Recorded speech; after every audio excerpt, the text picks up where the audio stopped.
श्री कृष्ण ने युधिष्ठिर को जुआ खेलने से आखिरकार क्यों नहीं रोका? क्या थी इसके पीछे की वजह? आज जानेंगे इस पूरे रहस्य को, तो वीडियो को अंत तक जरूर देखिएगा। लाइक कीजिएगा, शेयर कीजिए और चैनल को सब्सक्राइब कर लीजिए।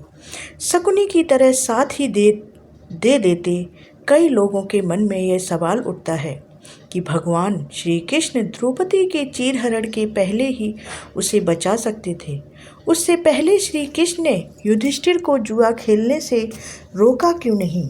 चलो मान भी लो कि नहीं रोका, तो वह शकुनी मामा की तरह युधिष्ठिर को सहयोग देकर उन्हें जुए में जिता सकते थे, लेकिन उन्होंने ऐसा भी नहीं किया। आखिरकार क्यों उन्होंने ऐसा नहीं किया? महाभारत में ध्रुव क्रीड़ा के समय युधिष्ठिर ने द्रौपदी को दांव पर लगा दिया और दुर्योधन की ओर से मामा शकुनी ने द्रौपदी को जीत लिया। उस समय दुशासन द्रौपदी को बालों से पकड़कर घसीटते हुए सभा में ले आया। जब वहां द्रौपदी का अपमान हो रहा था, तब भीष्म पितामह, द्रोणाचार्य और विदुर जैसे न्यायकर्ता और महान लोग भी बैठे थे, लेकिन वहां मौजूद सभी बड़े दिग्गज मुंह झुकाए बैठे रह गए। द्रौपदी को घसीट कर लाया जा रहा था। तब तक भी द्रौपदी को यह ज्ञात नहीं था कि मेरा चीरहरण होने वाला है। जब दुशासन से भरी सभा में द्रौपदी की साड़ी उतारने के लिए कहा गया, तब द्रौपदी को इस बात का एहसास हुआ कि संकट बहुत बड़ा है। उस वक्त उन्होंने अपने सबसे प्रिय सखा भगवान श्री कृष्ण का नाम पुकारा, हरि हरि अभयम कृष्णा अभयम। उद्धव गीता या उद्धव भागवत में श्री कृष्ण के सखा उद्धव उनसे इस संबंध में कई सवाल करते हैं। आइए जानते हैं श्री कृष्ण और उद्धव का वो संवाद, जब वो पूछते हैं कि आखिरकार आपने युधिष्ठिर को जुआ खेलने से क्यों नहीं रोका। उद्धव कहते हैं, हे कृष्ण, आप पांडवों के आत्मीय प्रिय मित्र थे। आजाद बांधव के रूप में उन्होंने सदा आप पर पूरा भरोसा किया। कृष्ण, आप महान ज्ञानी हैं। आप भूत, वर्तमान व भविष्य के ज्ञाता हैं, किंतु आपने सच्चे मित्र की जो परिभाषा दी है, क्या आपको नहीं लगता कि आपने उस परिभाषा के अनुसार कार्य नहीं किया? आपने धर्मराज युधिष्ठिर को जुआ खेलने से रोका क्यों नहीं? चलो ठीक है कि आपने उन्हें नहीं रोका, लेकिन आपने भाग्य को भी धर्मराज के पक्ष में भी नहीं मोड़ा। आप चाहते तो युधिष्ठिर जीत सकते थे। आप कम से कम उन्हें धन, राज्य और यहाँ तक कि खुद को हारने के बाद तो रोक सकते थे। उसके बाद जब उन्होंने अपने भाइयों को दांव पर लगाना शुरू किया, तब तो आप सभा कक्ष में पहुँच सकते थे। आपने वह भी नहीं किया। आखिर ऐसा आपने क्यों नहीं किया? उसके बाद जब दुर्योधन ने पांडवों को सदैव अच्छी किस्मत वाला बताते हुए द्रौपदी को दांव पर लगाने को प्रेरित किया और जीतने पर हारा हुआ सब कुछ वापस कर देने का लालच दिया, कम से कम तब तो आप हस्तक्षेप कर ही सकते थे। अपनी दिव्य शक्ति के द्वारा आप पासे धर्मराज के अनुकूल कर सकते थे। इसके स्थान पर आपने तब भी हस्तक्षेप नहीं किया जब द्रौपदी लगभग अपना सब कुछ खो रही थी। तब आपने उसे वस्त्र देकर द्रौपदी के शील को बचाने का दावा किया, लेकिन आप यह दावा भी कैसे कर सकते हैं? उसे एक आदमी घसीट कर सभा में लाता है और इतने सारे लोगों के सामने निर्वस्त्र करने के लिए छोड़ देता है। एक महिला का शील क्या बचा? आपने क्या बचाया? अगर आपने संकट के समय में अपनों की सहायता नहीं की, तो शायद तो आपको आपात बांधव कैसे कहा जा सकता है? बताइए, आपने संकट के समय में सहायता नहीं की तो क्या फ़ायदा? क्या यही धर्म है?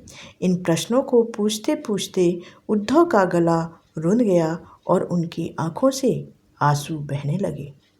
उनके सवालों के बाद श्री कृष्ण भगवान मुस्कुराते हुए बोले, प्रिय उद्धव, ये सृष्टि का नियम है कि विवेकवान ही जीतता है।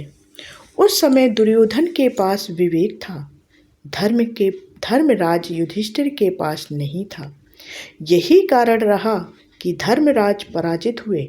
उद्धव को हैरान परेशान देखकर कृष्ण जी आगे बोले, दुर्योधन के पास जुआ खेलने के लिए पैसा और धन तो बहुत था, लेकिन उसे पासों का खेल खेलना नहीं आता था। इसलिए उसने अपने मामा शकुनी को धूर्त कीड़ा के लिए उपयोग किया। यही विवेक है। धर्मराज भी इसी प्रकार सोच सकते थे और अपने चचेरे भाई से पेशकश कर सकते थे कि उनकी तरफ से मैं यानी श्री कृष्ण खेलेंगे।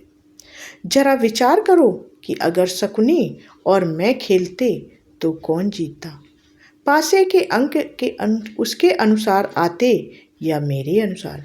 चलो इस बात को जाने दो।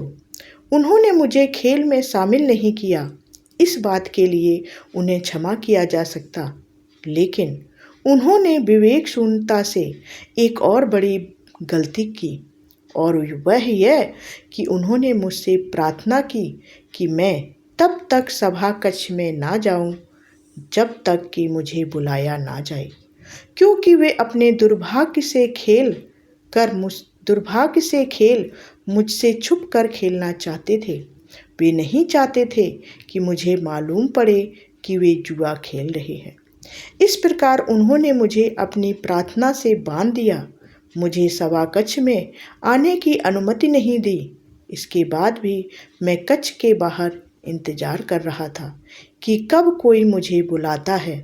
भीम, अर्जुन, नकुल और सहदेव सब मुझे भूल गए थे, बस अपने भाग्य और दुर्योधन को कोसते रहे। अपने भाई के आदेश पर जब दुशासन द्रौपदी को बाल पकड़कर घसीटता हुआ सभा कक्ष में लाया, द्रौपदी अपनी सामर्थ्य के अनुसार जूझती रही, तब भी उसने मुझे नहीं पुकारा। उसकी बुद्धि तब जागृत हुई जब दुशासन ने उसे निर्वस्त्र करना प्रारंभ किया। जब उसने स्वयं पर निर्भरता छोड़कर हरि हरि अभ्यम कृष्णा अभ्यम की गुहार लगाई, तब मुझे उसके शील की रक्षा का अवसर मिला। जैसे ही मुझे पुकारा गया, मैं अविलंब यानी बिना देर किए हुए वहाँ पहुँच गया। अब इस स्थिति में मेरी गलती क्या है, बताओ उद्धव।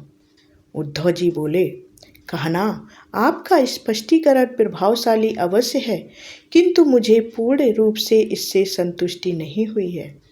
क्या मैं एक और प्रश्न पूछ सकता हूँ? कृष्ण की अनुमति से उद्धव ने एक और प्रश्न किया।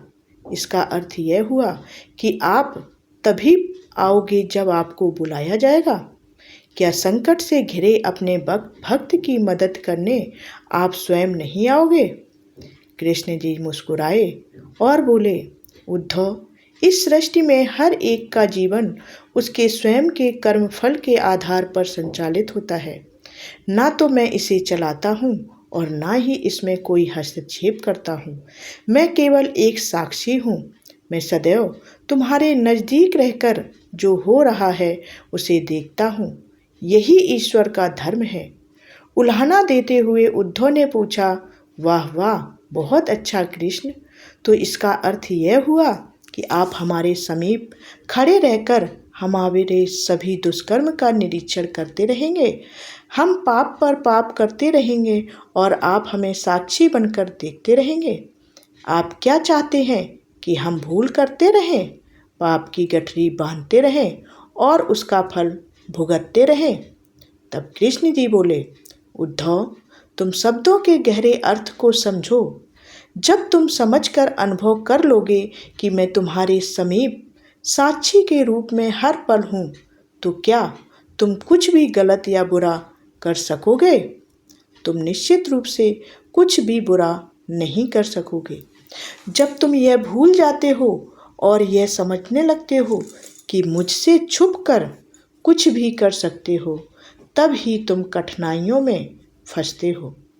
धर्मराज का अज्ञान यह था कि उसने माना कि वह मेरी जानकारी के बिना जुआ खेल सकते हैं।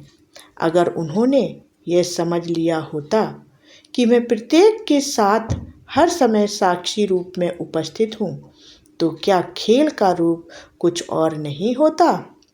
उद्धव मंत्रमुग्ध हो गए और बोले, प्रभु, कितना गहरा दर्शन है, कितना महान सत्य है। प्रार्थना और पूजा पाठ से ईश्वर को अपनी मदद के लिए बुलाना तो महज हमारी परभावना है, किंतु जैसे ही हम यह विश्वास करना शुरू करते हैं कि ईश्वर के बिना पत्ता भी नहीं हिलता, तब हमें साक्षी के रूप में उनकी उपस्थिति महसूस होने लगती है। गड़बड़ तब होती है जब हम इसे भूलकर सांसारिकता में डूब जाते हैं, जब हम भगवान को भूल जाते हैं, उनको याद नहीं करते। अगर आपको महाभारत का यह रहस्य और श्री कृष्ण की अद्भुत लीला पसंद आई हो तो वीडियो को लाइक जरूर करें। और आपको पता चल गया होगा कि श्री कृष्ण ने युधिष्ठिर को क्यों नहीं रोका, क्योंकि युधिष्ठिर को अहंकार हो गया था, उन्होंने श्री कृष्ण को याद नहीं किया। तो कमेंट में लिखें जय श्री कृष्णा। और ऐसे ही रहस्यमय धार्मिक रहस्यों, महाभारत की अनसुनी कथाओं और सनातन धर्म के गहरे ज्ञान के लिए चैनल को सब्सक्राइब करना ना भूलें। ज़रूर सब्सक्राइब कर लें, क्योंकि अगली कथा में खुलने वाला है महाभारत का एक और ऐसा ही रहस्य, जिसे सुनकर आप भी चौंक जाएंगे। तो मिलते हैं अगले वीडियो में, तब तक के लिए जय श्री कृष्णा। धन्यवाद।